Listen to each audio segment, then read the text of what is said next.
Okay, hello.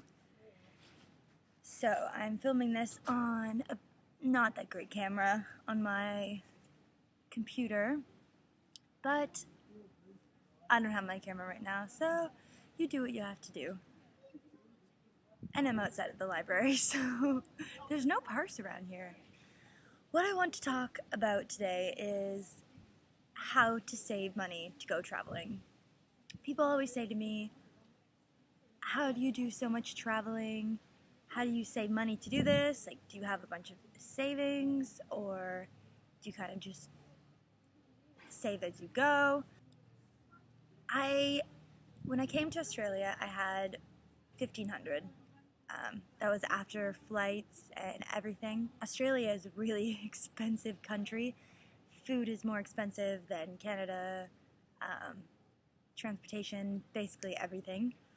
So here's some things that I do to save money.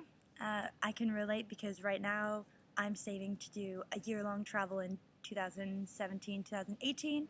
So these are steps that I take to make sure that I am able to do the things that I want to do. Unfortunately, to do lots of things, you need to have money. Even if you're not looking to spend that much money, you still need money to get from point A to point B, plane tickets, food, the necessities basically. These are things that I practice to be able to save money, and hopefully they can help you to save money as well. But the first thing, and the most basic thing that you need to do, is figure out where you want to go.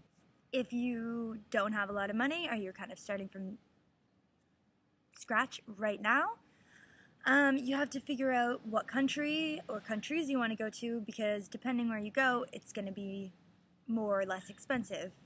If you want to go to Europe versus Asia or some parts in the Middle East, the amount that you are going to need to save for your specific trip is going to be different. The other thing is figure out how long you want to go for. 2 weeks is not enough. I would never recommend going to another country or countries for less than a month. 3 weeks even sometimes, but you're going to realize how rushed that is and how sometimes you want to stay in one place longer. So yeah, definitely figure out where you want to go. And depending on how long you want to go for, you might only need to save $2,000 or $3,000, excluding the cost of the flight. So it might only be maybe a $3,500 trip, which isn't that bad if you budget, which is another thing that I will get into. Another huge thing is you have to set a monetary goal. Right now, my goal is by September of 2017, I want to have minimum $12,000 saved, but the real goal is $15,000. But a really good method of getting there is to set smaller goals. Coming to this cherry farm in Tasmania, I had maybe $2,700 after traveling a few weeks and spending some money that I shouldn't have spent. So I had about $2,700, but my goal is to have $5,000 saved. If you set smaller goals, they're so much easier to get than thinking like, I need to get $12,000. Oh my gosh, I need $7,000 more. That's a lot of money, a lot of time, and a lot of work.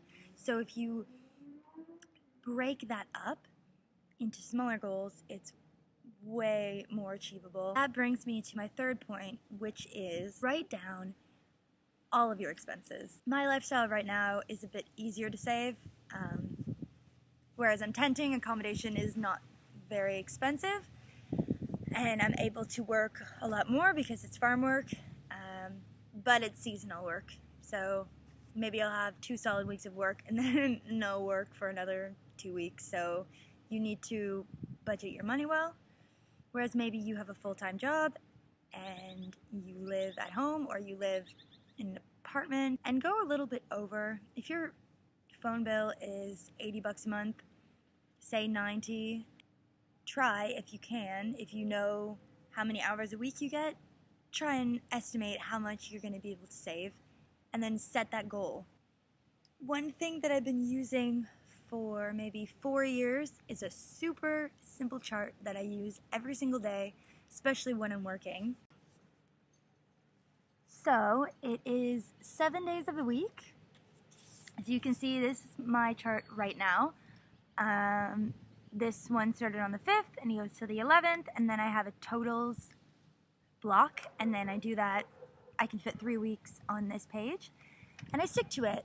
So if I were at home or I was doing a waitressing job, I would be writing my hours that I worked and times by my minimum wage, what that would be, and then every day I write how much money I spent. And then if you do that every single day, it seems really tedious, but it helps you keep track of what you're spending and what you're earning. And then at the end of the week, I mean, I didn't fill in how much I spent, but at the end of the week, you simply minus what you made from what you spent, and that's your, that should be, if you're being honest with yourself, your amount saved. And the most simple, yet most underused tool of saving money is stop spending money. You can make $100 stretch a long way. You can make $20 stretch a long way. It's just about setting your first goal, and maybe you have $0 saved right now. You're more of a spender. You don't really know how to save money. Set your first goal. Maybe it's $1,000. Put that into a completely separate account, maybe $200 a week or something. And in 6 months, you can have, I don't even know what that would be. So in 6 months, if you save $200 a week, that's $800 a month, and that is $4,800 in 6 months. So realistically, in 6 months, you could go anywhere in the world. But yeah, you can fly to Asia, you can fly to Australia, you can go to Hawaii, you can go to Jamaica, you can go anywhere. It's just about sticking to it and cutting some things out and